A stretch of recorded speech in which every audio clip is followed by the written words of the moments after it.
तर रोहित पवार हे अजित पवारांच्या मृत्यूचं राजकारण करतायत. प्रवीण दरेकरांनी वक्तव्य केलंय. VSR कंपनीवर चौकशी सुरू आहे. शिवसेनेच्या आमदारांनी घेतलेला निर्णय योग्यच असल्याचं देखील आता प्रवीण दरेकर यांनी म्हटलेलं आहे.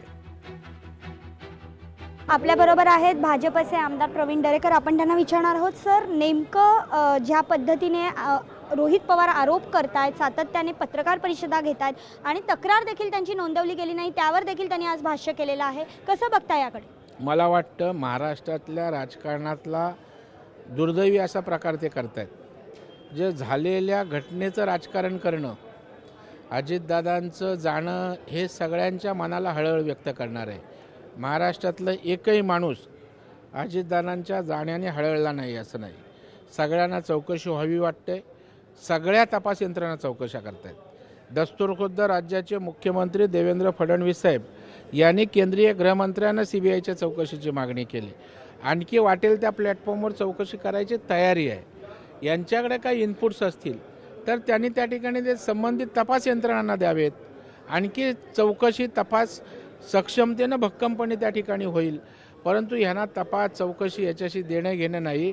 ह्यांना अजितदादांच्या मृत्यूचं त्या ठिकाणी भांडवल करत आपली राजकीय पोळी भाजण्याचा स्टंट करणं हे महाराष्ट्राच्या राजकीय संस्कृतीला काळीमा लावण्यासारखं आहे. VSR कंपनीचे जी विमान आहेत ती एकनाथ शिंदेंनी वापरणार नाही असं सांगितलेलं आहे त्यांच्या आमदारांनी. अशा प्रकारचा जर प्रसंग समोर दिसत असेल, त्यांच्यामध्ये काही त्रुटी असतील VSR कंपनीच्या विमानांमध्ये कंपनीमध्ये, ते समोर दिसतं आहे, त्या ठिकाणी झालेली गोष्ट समोर आहे, तर अशा प्रकारे स्वतःच्या जीवितासाठी काळजी घेणारा निर्णय त्यांनी घेतला असेल तर त्याचं स्वागतच आहे. व्हिडिओ जर्नलिस्ट विनोदसह मी भाग्यश्री प्रधान, आचार्य, लोकशाही न्यूज, मुंबई. टिपू सुलतानचा मुद्दा विधानसभेत उपस्थित करण्यात आला. टिपू शिवरायांना एवढे मोठे होते असं म्हणतात तेव्हा आक्षेप आहे. मुख्यमंत्री देवेंद्र फडणवीसांनी वक्तव्य केलं.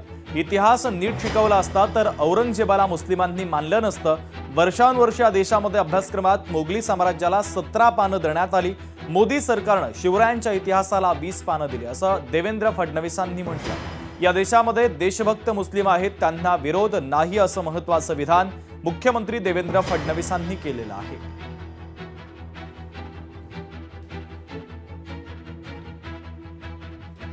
टिपू सुलतान चांगले होते का वाईट होते याच्यावर आक्षेपच नाही. त्याच्यावर चर्चा कितीही करू. आक्षेप या गोष्टीला आहे की ज्यावेळेस कोणी हे म्हणतं की टिपू सुलतान छत्रपती शिवरायां एवढे मोठे राजे होते, वर्षानुवर्ष आम्हाला हे शिकवलं की टिपू सुलतान महान राजे होते, पण हे कधी सांगितलं नाही की 75,000 हिंदूंची आणि 33,000 नायरांची कत्तल करणारे देखील तेच टिपू सुलतान होते. नाही शिकवलं आम्हाला.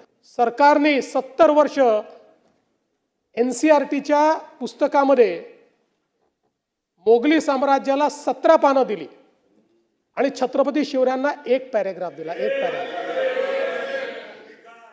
आता मोदी सरकारने या ठिकाणी छत्रपती शिवरायांच्या मराठ्यांच्या इतिहासाला NCERT मध्ये 20 पानं दिल्यात. 20. पुढची महत्त्वाची बातमी आपण पाहूयात. रायगडमध्ये नागरिकांची पाण्यासाठी अक्षरशः वणवण सुरू आहे. कोरळवाडीमधील घेरावाडीतील ग्रामस्थ आक्रमक झाले. दोन्ही वाड्यांच्या जलजीवन योजनेचा बोजवारा उडाल्याचं चित्र आहे. 3 वर्ष झाली तरी योजनेचं काम अपूर्णच आहे. संबंधित अधिकाऱ्यांवर कारवाईची मागणी करण्यात आलेली आहे.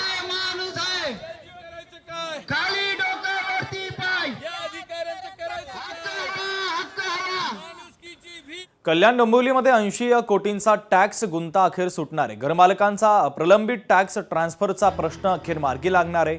भाजपचे नगरसेवक दीपेश म्हात्रे यांनी या संदर्भात पालिका आयुक्तांची भेट घेतली.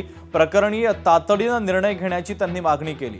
तर रूमची मालकी ट्रान्सफर करण्याची प्रक्रिया पुन्हा सुरू करण्याची मागणी करण्यात आली आहे. 2 दिवसांमध्ये आदेश काढून प्रक्रिया सुरू करण्याचं आयुक्तांनी त्यांना आश्वासन दिलं आहे.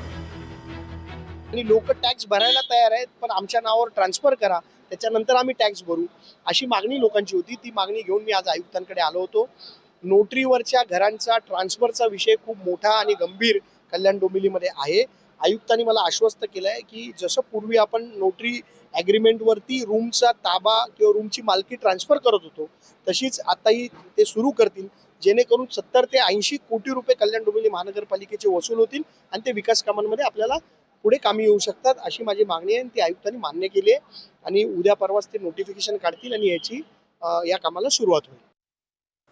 पुण्यामध्ये आता वाहनांवरील थकीत दंड न भरल्यास कारवाई होणार आहे. थकीत दंड भरा अन्यथा लायसन्स रद्द होणार आहे. वाहतूक पोलिसांनी दंड थकवणाऱ्यांच्या विरोधात कारवाईला सुरुवात केली आहे. 30 दिवसांच्या आत दंड जमा न केल्यास वाहन परवाना रद्द केला जाईल.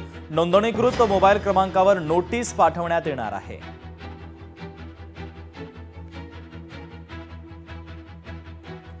बुलेटिनमध्ये लोकशाही मराठी ऐका, पहा, जागरूक रहा.